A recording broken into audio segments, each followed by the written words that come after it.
And now, Decoder Ring Theatre presents the continuing adventures of Canada's greatest superhero, that scourge of the underworld, hunter of those who prey upon the innocent, that marvelous masked mystery man known only as the Red Panda! The Red Panda, mysterious crusader for justice, hides his true identity as one of the city's wealthiest men in his never-ending battle against crime and corruption. Only his trusty driver, Kit Baxter, who joins him in his quest in the guise of the Flying Squirrel, knows who wears the mask of the Red Panda. This episode, The Sweet Tooth. Good morning, young lady, and welcome to Minax Chocolates, the finest confections in this or any city. How may I tempt you today? Leaping lizards, Mrs. Minack. This is the third time I've been in this week. How long till I rate above a young lady? Oh, my. Oh, it's Miss Baxter, isn't it? Oh, forgive me, child. These old eyes are not what they once were. Don't worry about it, Mrs. Minack. We're none of us getting any younger. What's that? Oh, no, quite. And what can I do for you today, my dear? What was it, the milk chocolate with the hazelnuts? That was Tuesday. Last time was a dark chocolate with the raisins. Oh, yes. Yeah. Here, my dear, try a bit of this. It's quite fresh. Oh, that's good. Oh, that's very good. What is it? Kit? Kit? Are you in here? Here I am, boss. Kit? Boss, this is Mrs. Minack. She owns a place. How do you do, sir? I'm quite well, thank you. I'm glad to hear it. Mrs. Minack, this is delicious. What do you call it? It's a bonbon of my own creation, my dear. I haven't thought to name it yet. Yes, I'm quite well. I'm just a little confused. The caramel is so smooth. I'm sorry, sir. Did you say you were... Confused? Yes. That was me, all right. I'll take a little box of these, please. You see, I was riding along in my car, the large one out front, parked on the somewhat rakish angle. Oh, yes? On my way to a dreary charity breakfast. Nothing very exciting, but you know how it is. Oh, my. When quite suddenly and entirely without warning, my trusty driver, Kit Baxter, turned down this side street, stopped abruptly in front of your shop, and ran in your door as if rescuing a Renoir from a flood. Uh-oh. Here she comes. Boss. Hello. Oh, dear. Boss! I'm right here. The breakfast! It's all right, Kit. I had no intention of arriving on time. Think how people would talk. I don't know what came over me. I didn't mean to cause any trouble. It's no trouble, really, though we should probably be going. Oh, your chocolates, Miss Baxter. Oh, gee, I shouldn't. We are already here. Right. What do I owe you, Mrs. Minack? Oh, think nothing of it, my dear. Oh, now I couldn't. Just come back and see us again soon, when you aren't otherwise occupied. Oh, thank you. I will. Nice to have met you, Mrs. Minack. And you, sir. Oh, I beg your pardon, miss. My fault. My fault entirely. You look quite pale. Are you all right? Yes. Excuse me, I have to... Good morning, young lady, and welcome to Minax Chocolates, the finest confections in this or any city. How may I tempt you today? Did you see that woman? That was strange. Very strange. She was, wasn't she? She seemed almost in a daze. I half expected her to faint. She gave me the wrong chocolates. What? These have a creme filling. The others were a sort of caramel. Kit? Charity breakfast? Right. Sorry, boss. I'll get things back on track. We really don't need Hold you. on to your hat. Squirrel? Kit, are you in here? Down here, Red Panda. What are you doing? Just giving the Pandamobile a quick tune-up. What's on your mind? I found your dinner in the crime lab. You've hardly touched it. Yeah, I just wasn't really in the mood. For corned beef on rye? The boys at the deli even threw in an extra pickle. Yeah, I don't know. Maybe you can get too much of a good thing. As long as it's not made of chocolate. What's that? That got your attention. Honestly, Kit, I never knew you to have such a sweet tooth. You, knew I was a girl, though, right? I'm sorry? You should be. Girls like chocolate, boss. As soon as I get this transmission back together, I'd be happy to give you a comprehensive list of other things girls like. Kit Baxter, behave yourself. Yes, boss. How much do you know about that chocolate shop? Minax? Not much. I just discovered it on Tuesday. Strange place for a confectioner's, don't you think? Down that blind alley? I guess so. In a bad neighborhood? It's my neighborhood, actually. In fact, I can't seem to find any record of it at all. Well, the sign above the door says they've been there more than 20 years. Strange.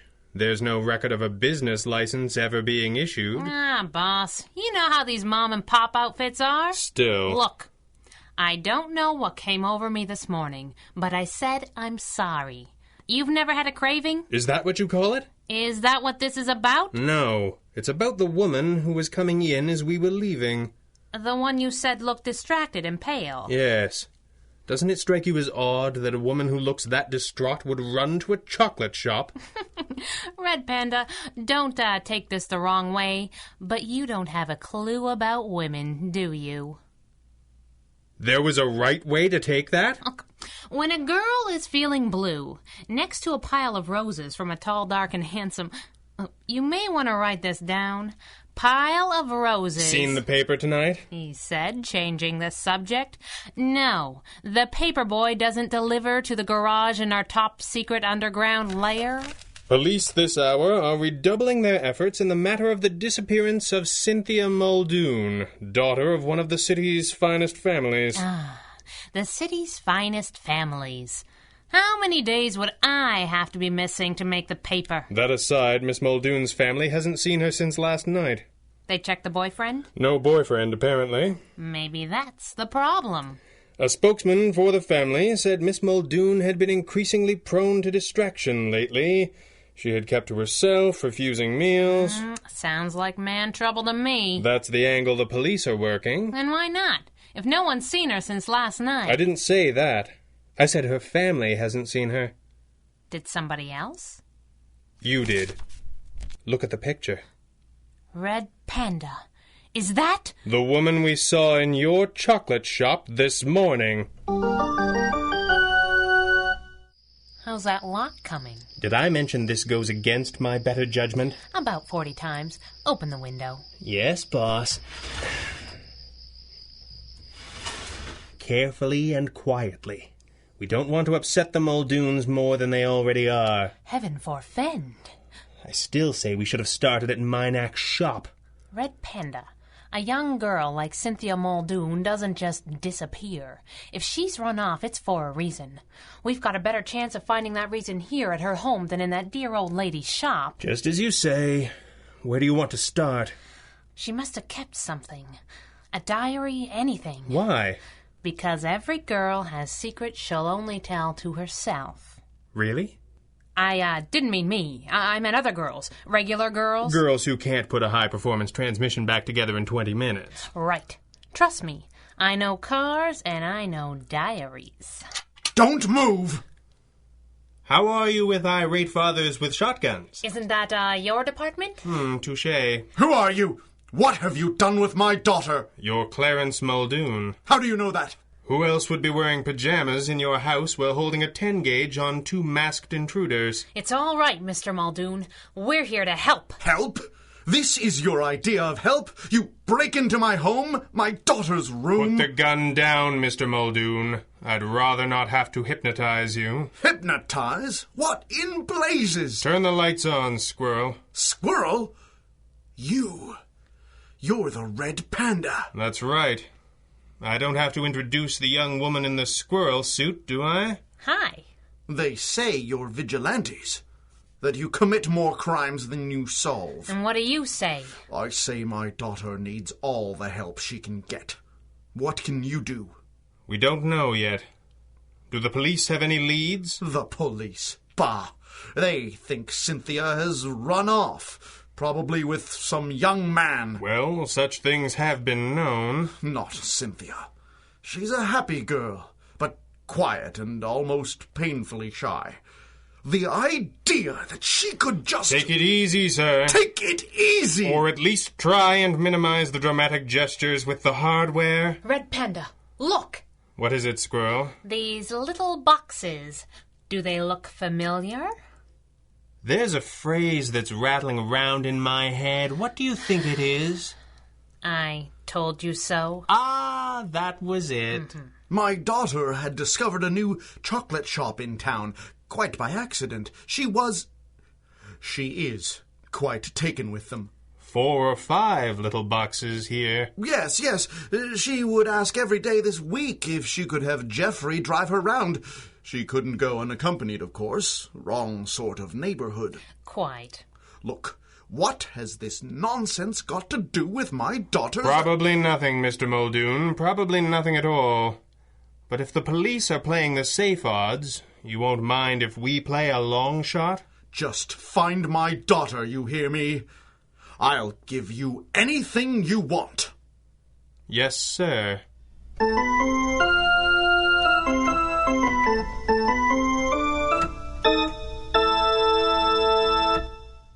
You are listening to the Red Panda Adventures from Decoder Ring Theater. Your address for adventure, mystery, and comedy.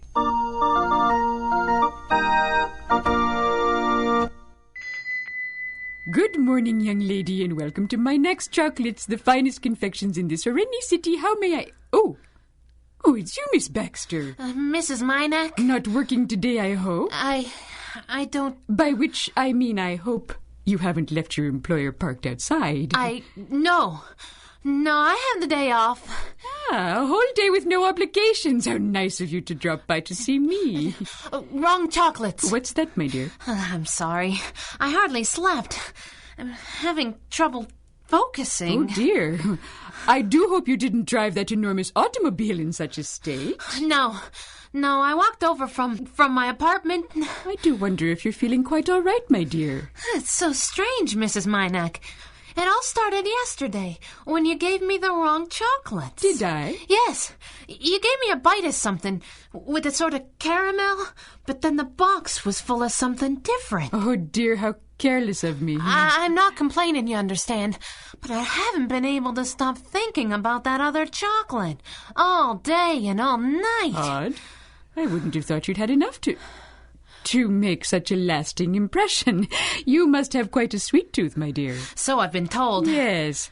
I believe I know just what you're looking for, here, behind the counter. Tell me, did anyone think it was odd your coming to a chocolate shop so early in the morning? I didn't tell anyone where I was going. But surely you've told others about my shop. Word of mouth is terribly important, you know. Actually, I've almost wanted to keep it a secret. Isn't that silly? Not at all, my dear, not at all. Sometimes the finest things are best kept secret. I think this is what you've been looking for. Thank you. What is the matter, child? Don't you want to try it? Yes, of course. Delicious, isn't it? Yes. There's something... Yes? A numbness? My tongue. Never fear, child. The effect is purely temporary. That numbness you describe must be creeping through your veins just now. Yes. Washing away all pain. Yes. All fear. Yes. And in its place, a profound sense of well-being. Yes. It's quite remarkable the effect a sweet can have on the human body. Even more remarkable when one has made a long study of it, as I have. Would you like to have a tour of the kitchen? Yes. Right this way, my dear. This place. Not quite what you expected, my dear. Come in. Never fear. These machines. Yes. Who are all of these people attached to these machines? You are a curious girl, aren't you? Most have lost the will to question their surroundings by this point. What have you done to me? Nothing more than I have done to all the young women you see here. My sweets have taken away their pain, taken away their fears. You've drugged them. Drugged me. Nothing so very crude as all that, my dear. There are things more powerful than science. More powerful and much more ancient. You're mad. Do you think so? Is it madness to want to live? To do everything possible to continue my work? What work? The time for talk is finished, Miss Baxter. You will sit in that empty chair. No. I'm afraid you will find it quite impossible to resist. You see, there was more to those sweets than met the eye. Poison. No, Miss Baxter, far from it. At first I merely boosted the natural ingredients to give you the feeling of satisfaction, of well-being. My sweets were the most delicious thing you'd ever had. until the next time, and the next. And so with each of my specimens, each sample more wonderful, harder to resist, drawing you back again and again. You're a monster. If you like. It makes very little difference what you think now. The final stage involves a powerful hypnotic agent. Your will is now my will. No. You are strong, young lady, but not strong enough. You will sit in that empty chair. No. You say so, but you comply nonetheless. The chair is comfortable, is it not? So comfortable, so relaxing. You can feel all of your problems slipping away, all your fears. No. And now I simply connect you to the machine, like all of the others, just so. And when I turn this switch, your energies, your very soul will become mine. Don't touch that dial! What? Who the devil are you? You're not from around here, are you, Mrs. Minack? Stay back! You certainly haven't been here for the 20 years your sign suggests. Not another step. You see, in my city, when a power-mad villain is surprised by a man in a bright red mask, she generally knows she is about to meet justice at the hands of the Red Panda. Stay where you are or they all die. That got your attention, didn't it? What have you done to them, Minack? If that is your real name. It hardly matters. I have had many names in many lands for more years than you could possibly imagine. You can't be a day over 60. You think so, do you? I have been probing the secrets of life since your grandfather's grandfather was nothing more than a gleam in his grandfather's eye. Impossible. And yet you believe me.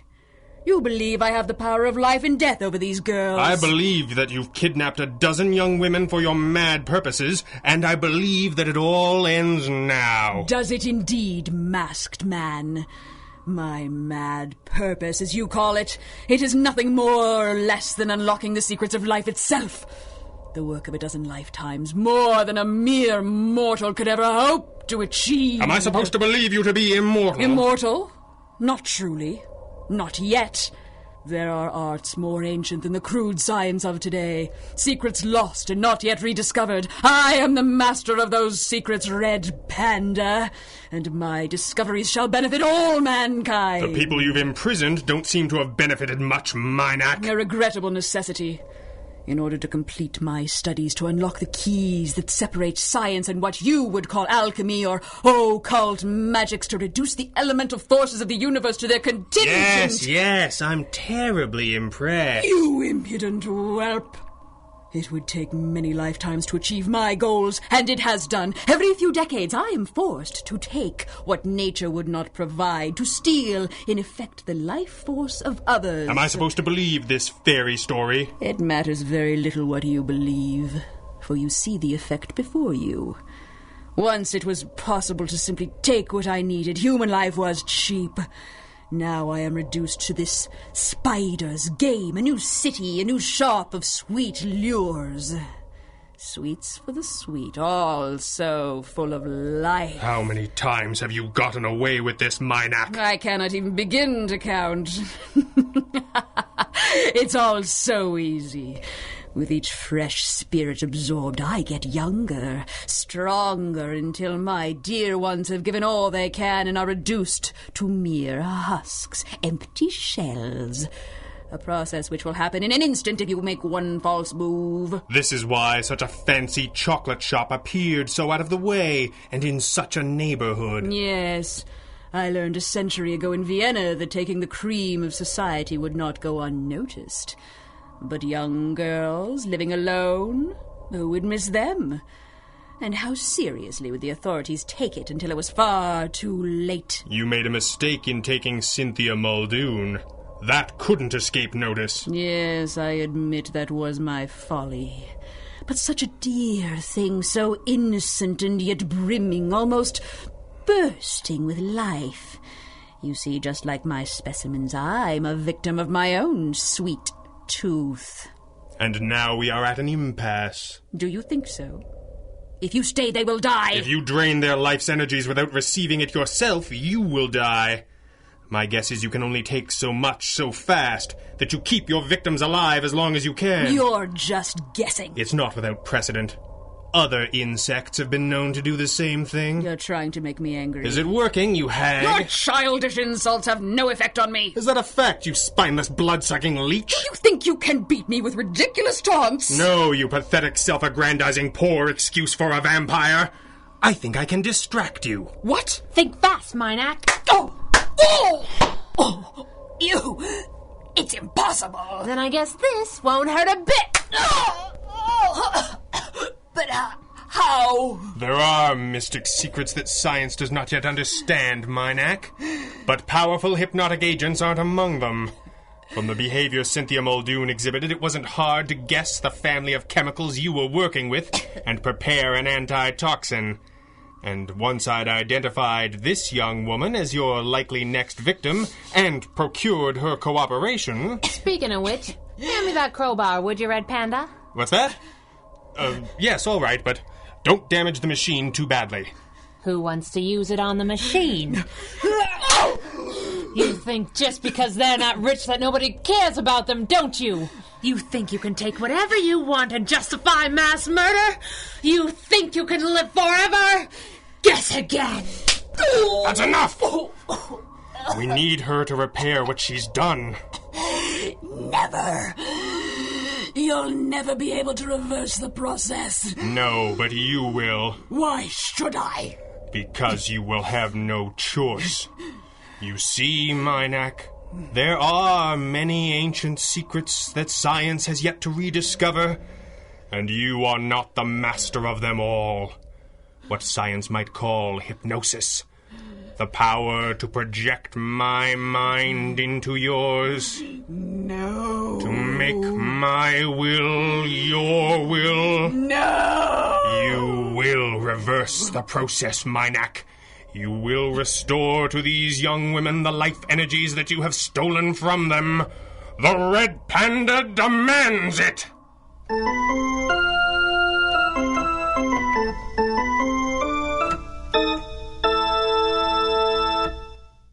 Masked hero saves socialite. Muldoon family rejoices.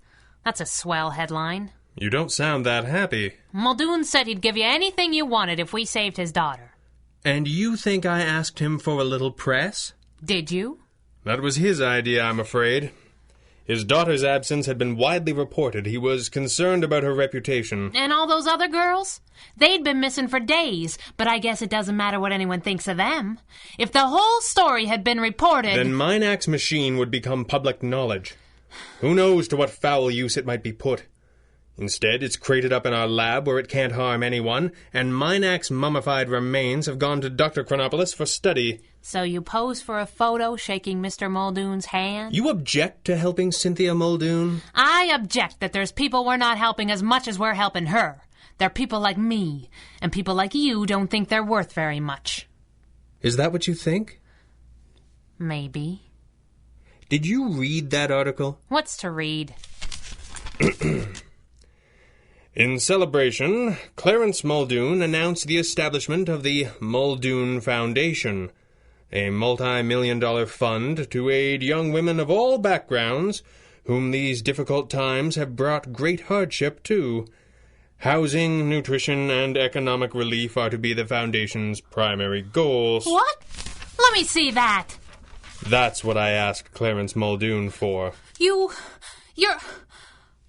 You're all right, you know that?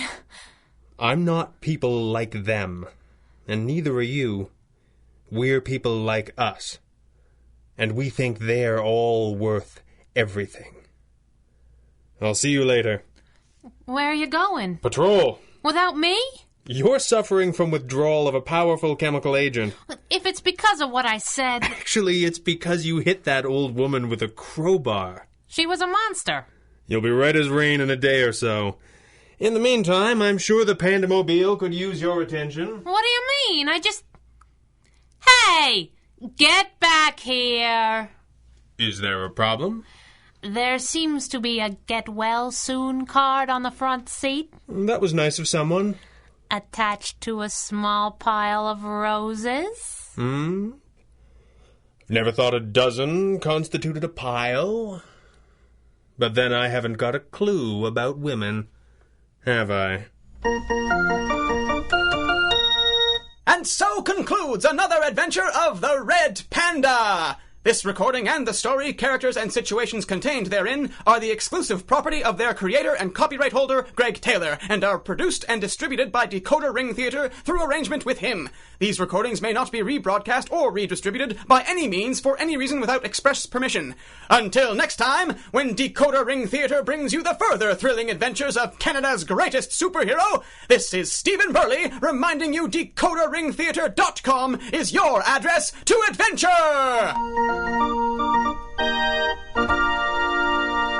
The Red Panda Adventures, Episode 16, The Sweet Tooth, was written and directed by Greg Taylor and featured the vocal talents of Gregory Zed Cook, Monica Cote, Leslie Livingston, Clarissa de Nederlanden, and Greg Taylor. Until next time, for all of us here, good night.